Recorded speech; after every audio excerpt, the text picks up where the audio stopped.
வணக்கம் மக்களே, welcome to the ஃபென்சர் show. இன்னைக்கு ஷோல நம்ம பார்க்க போறது பெஞ்ச் லைஃப் அப்படின்ற ஒரு தெலுங்கு வெப் சீரிஸோட ரிவ்யூ.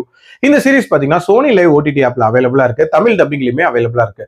இந்த சீரிஸ்ல மொத்தமா 5 எபிசோட்ஸ் தான். ஒரு எபிசோடுமே ஆவரேஜா 40 மினிட்ஸ் டியூரேஷன், ஒரு சின்ன சைஸ் சீரிஸ் அப்படின்னே சொல்லுவேன். இந்த சீரிஸ்ல வைபவ், ரித்திகா சிங் மற்றும் பலர் நடிச்சிருக்காங்க. இந்த சீரிஸ் கார்பரேட்ல இருக்கக்கூடிய அந்த பெஞ்ச் கான்செப்ட் இருக்குல்ல, அதை மையமா வச்சு அமைக்கப்பட்ட ஒரு சீரிஸ். ஆக்சுவலா கார்பரேட்ல ப்ராஜெக்ட்ல இல்லாதவங்க எல்லாரையுமே பாத்தீங்கன்னா பெஞ்ச்ல போட்டுருவாங்க. அந்த பெஞ்ச்ல இருந்தா மாசம் சம்பளம் கரெக்டா வந்துடும், எந்த வேலையும் பார்க்கவே தேவையில்ல. ஜாலியா இருக்கே அப்படின்னு நம்ம யோசிக்கலாம். பட் பெரிய ரிஸ்க் என்ன அப்படின்னா, எப்பயாவது ஆளுங்களை கம்மி பண்ணணும்னு நினைச்சாங்கன்னா அந்த பெஞ்ச்ல இருக்கிறவங்க தான் தூக்குவாங்க. சோ இப்படிப்பட்ட ஒரு ரிஸ்கியான ஒரு லைஃப் தான் அந்த பெஞ்ச் லைஃப். சோ இந்த மாதிரியான லைஃப்ல இருக்கக்கூடிய 3 பேரை மையமா வச்சுதான் இந்த கதை நகருது. அதுல ஃபர்ஸ்ட் வந்து வைபவ் பொறுத்த வரைக்கும் பாத்தீங்கன்னா அந்த ஆபீஸோட ஒரு சீனியர் ரிசோர்ஸ், பல வருஷங்களா பெஞ்ச்ல இருக்காரு. அந்த ஆபீஸை சேர்ந்த ஆகாங்ஷாவை வந்து அவர் ஒன் சைடா லவ் பண்ணிட்டு இருப்பாரு. சோ அந்த லவ் போர்ஷன் எப்படி போகுது அப்படின்றத அவர் கதை வழியா காட்டியிருப்பாங்க. ரித்திகாவோட கதையை பொறுத்த வரைக்கும் பாத்தீங்கன்னா டைரக்டர் ஆகணும் அப்படின்ற ஒரு பேஷனோட இருப்பாங்க.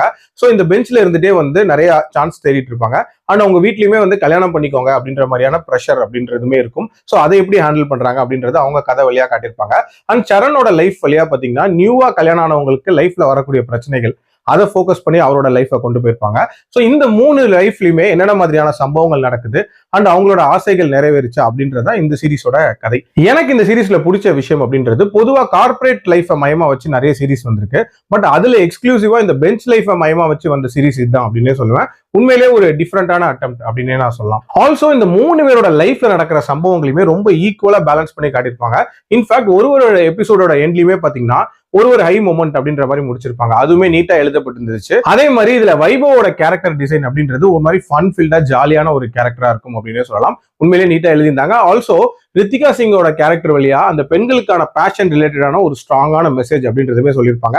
இன்ஃபேக்ட் இதுல ஒரு அப்பா கேரக்டர் வரும். அந்த அப்பா கேரக்டர் வழியா வந்து அந்த பெண் பிள்ளைகளோட ஆசைகளை நிறைவேற்றுறது ரிலேட்டடான ஒரு மெசேஜ் அப்படின்றதுமே சொல்லியிருப்பாங்க. அண்ட் டுவர்ட்ஸ் த எண்ட், அதாவது என்னதான் பெஞ்ச்ல இருந்தாலும் நம்மளோட லைஃப்ல நமக்கு பிடிச்ச விஷயங்களை செய்யறதை நோக்கி நம்ம என்னைக்குமே நகரணும் அப்படின்ற ஒரு மெசேஜுமே இதுல இருக்கும். அண்ட் ஓவரால் ஒரு 5 எபிசோட்ஸ்குள்ள சொன்னது அப்படின்றதுமே வந்து ஒரு பாசிட்டிவான ஃபேக்டரா தான் நான் பாக்குறேன். பிரச்சனை என்ன தெரியுமா, இந்த சீரீஸ்ல அந்த யதார்த்த தன்மை அப்படின்றது ரொம்பவே கம்மியா இருந்துச்சு அப்படின்னே சொல்லுவேன். இன்ஃபேக்ட் அந்த கார்பரேட் லைஃபை காட்டின விதம் அப்படின்றதே கொஞ்சம் செயற்கைத்தனமா தான் இருக்கும். அதுலயும் அந்த பெஞ்ச்ல இப்படி எல்லாம் இருப்பாங்களா அப்படின்ற மாதிரியான கேள்விகள் கண்டிப்பா எழதான் செஞ்சுச்சு. அதே மாதிரி ஒரு ஐபிஎஸ் ஆபீசர், அதுவும் வயசானதுக்கு அப்புறமாட்டி எதுக்கு ஐடிக்குள்ள வராரு அப்படின்ற மாதிரியான கேள்விகளும் இருக்கதான் செய்யுது. அண்ட் இந்த படத்துல ஒரு ஷார்ட் பிலிம் ஒன்று காட்டியிருப்பாங்க. அந்த ஷார்ட் பிலிம் நல்லதா இருக்கும். பட் அது முடிஞ்ச உடனே எல்லாமே முடிக்கணும் அப்படின்ற மாதிரி கொஞ்சம் ஃபோர்ஸ்ஃபுல்லா முடிச்ச மாதிரியான ஒரு ஃபீல் இருந்துச்சு.